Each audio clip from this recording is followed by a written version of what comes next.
What's up, family? Guess love and life, giving thanks and praises to Creator, whether it be because of Him or whether it be for me. I guess grateful to have a roof over my head, close to real food. Folks, I'm gonna put a clip here on Chicago. Like Tupac said, you got money for wars but can't feed the poor. Like Tupac said, you got money for wars but you can't feed the poor. All these fucking billionaires in America and millionaires, you got people on the street, homeless, sleeping in tents and freezing in the winter, especially in Chicago. It's utterly ridiculous. It's utterly ridiculous. All these millionaires and billionaires, and they can't take some money and go and build some houses for the folks to live in. People get people young, kids young, living in tents on the street in Chicago. I mean, all over America, but still, Chicago is very, very bad, folks. I mean, it's ridiculous. It's utterly ridiculous. All these friggin' millionaires and can't build a community that these folks can live comfortable. All right, folks. Much love, man. Much love. It's harmful and very sad.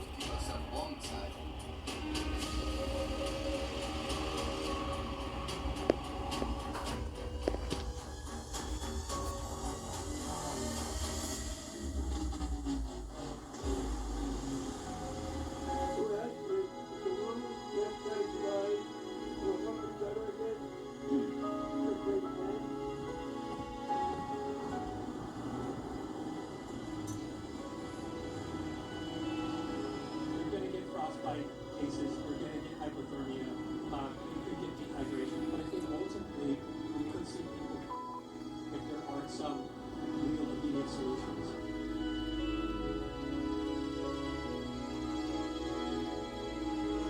It's rough. It's really rough. It's cold.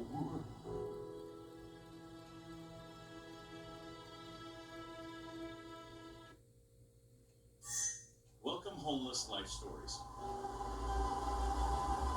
Chicago at night, MiG-20 DFF. Up above, the million-dollar towers still glow white. At their feet, someone is hugging their knees on a piece of wet cardboard, fighting sleep because they know if they drift off, they might never wake up again. This is a city of 2.7 million people, spending nearly $1 billion USD a year on housing and services, and yet around 65,000 people still have to live without even a single door to close behind them. If the person shivering at that bus stop tonight were your mother, your brother, would you accept calling this just normal for a big city? If, deep down, your answer is no way, stay with Homeless Life Stories, because Chicago in the winter of 2025 is not just their story, it's a test of conscience for all of us. But I'm not going to starve to death, and I have a place where I can go and wrap up and keep warm. Chapter 1. The Scale of the Crisis. By day, Chicago still sells itself as the city that never sleeps. By night, it feels like a giant factory has exploded, and the fragments are falling straight into the lives of 65,000 people every year. That number is enough to fill Soldier Field, but in real life, they only fill sidewalks, underpasses, park benches, and the train cars that run across the city at midnight. The winter wind of 2025 cuts along the edge of Lake Michigan like blades. On December 4, temperatures dropped to minus 20 DHF, cold enough to turn every breath into white vapor before it even has time to fade. The city immediately switched on its winter emergency mode. 280 warming centers opened inside libraries, police stations, community buildings, and parks. On TV, the mayor urged, if you see anyone at risk, call 311. The system was promoted like a giant blanket thrown over the city. But out on the streets, the wind still slices through every layer of fabric and through the gaps in policy itself. Sarah, 38, once lived in a small apartment on a quiet street in the Wicker Park neighborhood. Today, she's pulling a thin coat tight around herself on a bench near Division Street Station. Above her, the CTA trains screech past. Beneath her, the stone is as cold as metal. Each time the wind hits, her hands tremble, trying to disappear deeper into two empty pockets. I never thought I'd sleep outside in the city I was born in, she says softly, her voice hoarse from the cold. But here, there's nowhere else to go. And around Sarah, Chicago's 65,000 stories of homelessness over the year are scattered like old suitcases. 30% of them are children and teenagers. They still have to go to school, still do homework, but at night they lie on thin mats in shelters, listening to adults talk about housing wait lists the way you talk about a train that will never come. These numbers don't appear in any tourism brochure, but they hang in the air with every puff of white breath from the people standing in line outside the warming centers. Here, in a 20 DGF winter, the question is no longer, how beautiful is Chicago? But this, for a child born in this city, what do they have, besides their own breath, to stand between them and the cold tightening its grip night after night? I was keeping an eye on him, watching him. I didn't see him move for like probably a week, so I was concerned. Chapter 2, A History of Inequality. This city has rebuilt itself from ashes more than once. After great fires, after waves of migration, after the steel mills and railroads turned Chicago into the industrial heart of America. But not everyone was rebuilt along with it. On old maps, red lines once tightly circled the neighborhoods deemed not worth investing in, places where black residents and immigrants were pushed, denied loans, and shut out of opportunity.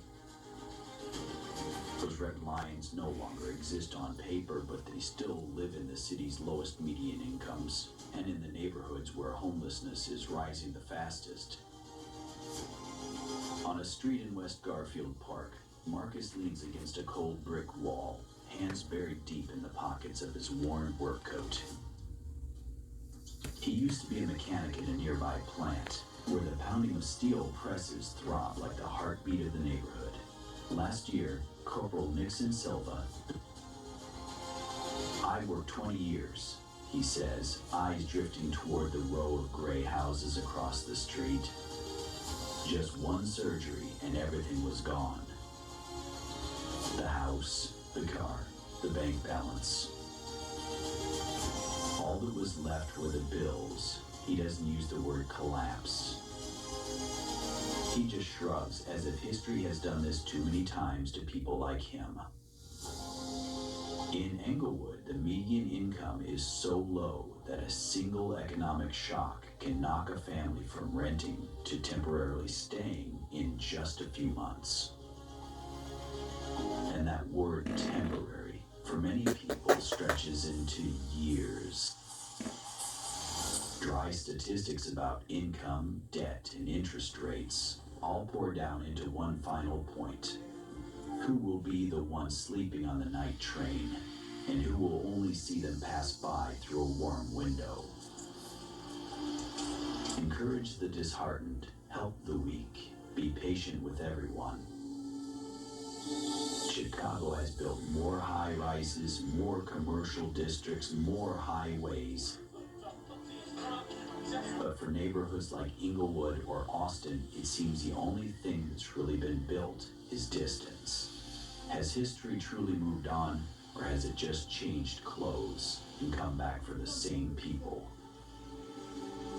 If you believe the stories behind those old red lines deserve to be heard, please subscribe to Homeless Life Stories. Not for the algorithm, but so that the neighborhoods slowly disappearing from the map still have someone bearing witness to them.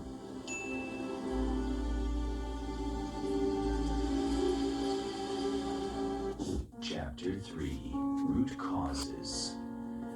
In early December 2025, a new report showed a 12% increase in the number of people experiencing homelessness.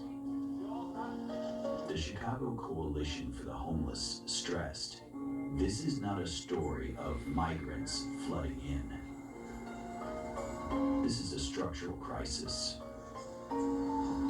The system has been exhausted by the shock of rising housing costs and the rollback of key supports. At the same time, a series of new HUD regulations tightened funding criteria, threatening to cut money for long-term housing programs. NPR Illinois warned, if adjustments aren't made before mid-January, millions of dollars could disappear from the budget, and thousands of people currently in supportive housing could be pushed back onto the streets right as Chicago heads into winter. Here, the reality is that for rent signs stay up for months, not because too many people are being selective, but because too many people are afraid to even call. A two-bedroom apartment runs from $1,900 to $2,100 a month, while many families survive on wages that can't withstand a single unexpected bill. All it takes is a factory cutting back shifts or a late paycheck, and suddenly the rent bill becomes the first deep cut into someone's life. In South Shore, old storefronts stare back through fogged glass, and help wanted signs are as rare as a warm day in midwinter. Unemployment is not a number on a report here. It is every man, every mother standing outside a corner store, pulling their hood tighter as the cold wind whips their faces. While incomes stay flat, everything else climbs. Rent, electricity, groceries. Between those numbers, even a small decision can fracture a life.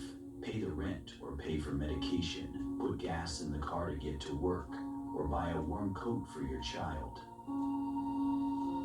The mental health system can't keep pace either. With roughly 1,200 therapists for 2.7 million residents, Chicago resembles an overwhelmed emergency room. Whoever screams the loudest is heard first.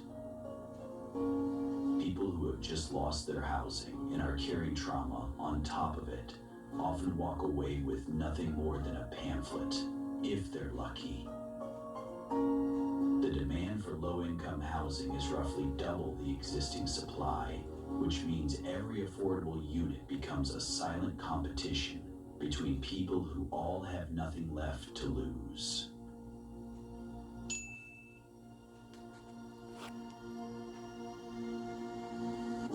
Chapter 4, The Human Cost. Uptown, 7 p.m. Wind from Lake Michigan slips through the cracks of old window frames, bringing with it a damp cold that clings to the skin. In a cramped family shelter on the 3rd floor, Rosa is carefully folding 2 thin coats while her 2 children sit on the bunk bed, coloring with a handful of donated pencils. Each child has a small carry-on suitcase, the kind meant for a weekend trip, but this is their entire life. I just want a wall where I can stick my drawings, the 8-year-old girl says quietly, still holding a picture of an orange sun. At an age when she should be worrying about a math test, she is instead learning the curfew rules of the shelter and the schedule for lining up at dinner. Homeless children in Chicago do not show up in reports as neat, rounded numbers. They show up in classrooms wearing shoes with the soles coming apart, in hospitals with lungs inflamed from cold air leaking through drafty windows, in school transfer records so frequent that teachers can't remember their names.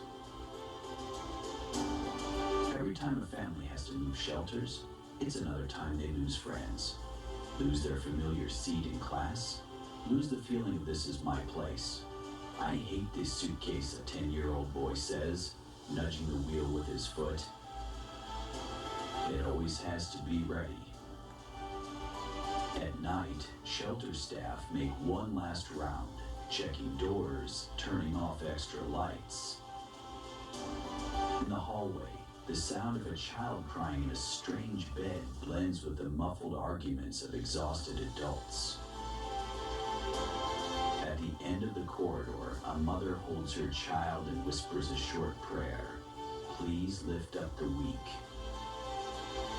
Then the next morning, everyone has to line up again as usual for breakfast, for roll call, to leave the shelter by the required time so the city can keep running. What do we want Chicago to teach its children about human worth? Are they only worth a suitcase that must always be ready to go? Or that every child deserves a door with their name on it? Do you believe these stories need to be heard and repeated until the system finally changes? Please subscribe to Homeless Life Stories, so children like Rosa's no longer have to grow up feeling temporary.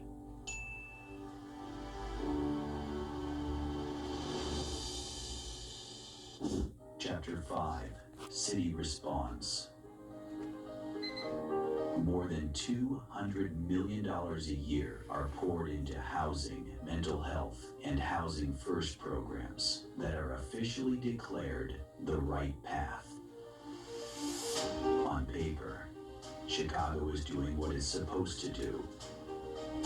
But on the sidewalk, the question still sits there. Why is this man still sleeping at the foot of the very building that manages that massive budget? At press conferences, maps, charts, and the keyword "one system" appear everywhere.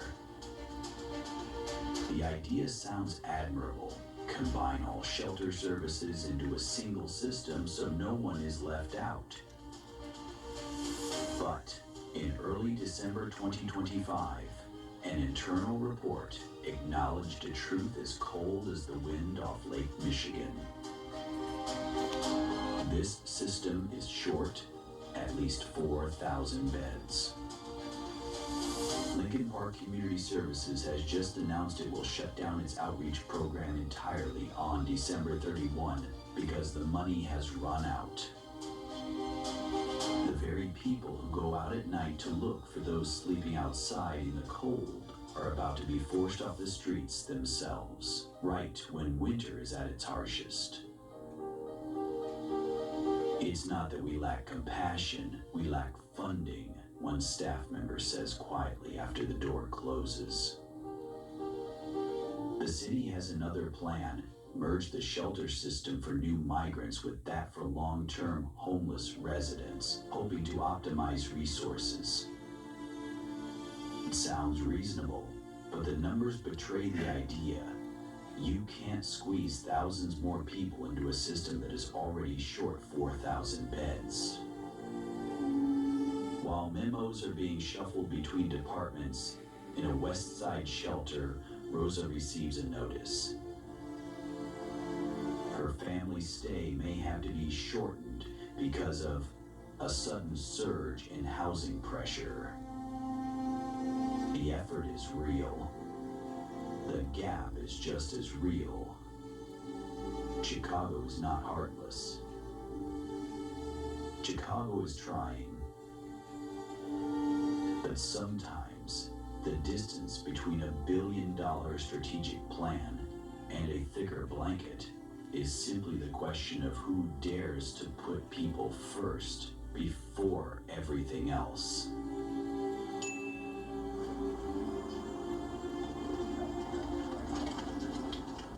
Chapter 6, Community Power. Evening in Pilsen. Snow falls thin as chalk dust over bright murals. The shops are closed, the train rattles overhead, but in a small church on the corner, the lights are still on. Inside, trays of hot food are steaming, and a long line of people waits in silence. A young volunteer, hand still streaked with paint from their day job, says softly, "I don't know how to fix the whole system. I just know that tonight, no one should go to sleep with an empty stomach." The night ministry parks its special bus at a corner in Uptown, opening its doors like a mobile rescue station. There are no microphones, no press conferences, only nurses checking cracked hands, a pastor gently asking, "Are you okay tonight?" and hot meals handed out one portion at a time. Every month, they serve thousands of meals across Chicago, not to replace the city's role, but to fill the gaps the city hasn't reached yet. In Rogers Park, on a Saturday morning cold enough to sting the skin, people stack bags of coats on folding tables set up on the sidewalk. Old jackets from the closets of teachers, students, and office workers are laid out neatly, free for anyone who needs one. These grassroots efforts don't make the front page. They don't solve the number 65,000. But they do something that numbers never can. They remind people experiencing homelessness that they are still seen, that someone still calls them by their name. A woman at the food line in Pilsen says, "What I need is not just a meal. It's the feeling that the world hasn't forgotten me."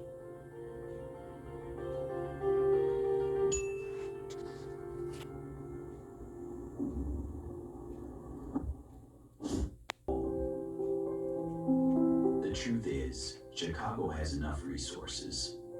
Nearly $1 billion a year for housing and related services, hundreds of community organizations, thousands of volunteers ready to roll up their sleeves. What's missing is not money, it's priorities. Every time the budget leans more toward clearing encampments than building homes, every time another program is cut because the funds ran out, every winter that passes with more names crossed off the morning checklists, the city chooses silence in front of its own conscience. But something else is also true. If the community demands it, the system will have to change. The City for All does not appear on its own. It is built piece by piece. If you are still watching at this moment, it means your heart has not gone numb to the stories on Chicago's sidewalks. Don't let them disappear when the video ends. Please subscribe to Homeless Life Stories so that every week, instead of just scrolling past faces in the cold, you can join us in calling them by their names, hearing their full stories, and reminding America of when it is born to sleep in the snow. It's not that Chicago don't have the money. They have the money. It gets the priority. The priority is to take care of the homeless, but they don't give a shit. And all those billionaires in America and millionaires, how much fucking money do they really want? How much money do they really want? You can't take it with you. You can die and live anywhere. So, folks, for me, I do my best. I do the best I possibly can. I go to a food shelter every week, get food, and give it away to people. I do my best I can do, but sad, very sad, folks, very sad. Much love. Do the best you can do to help the person out. Much love, much love, much love.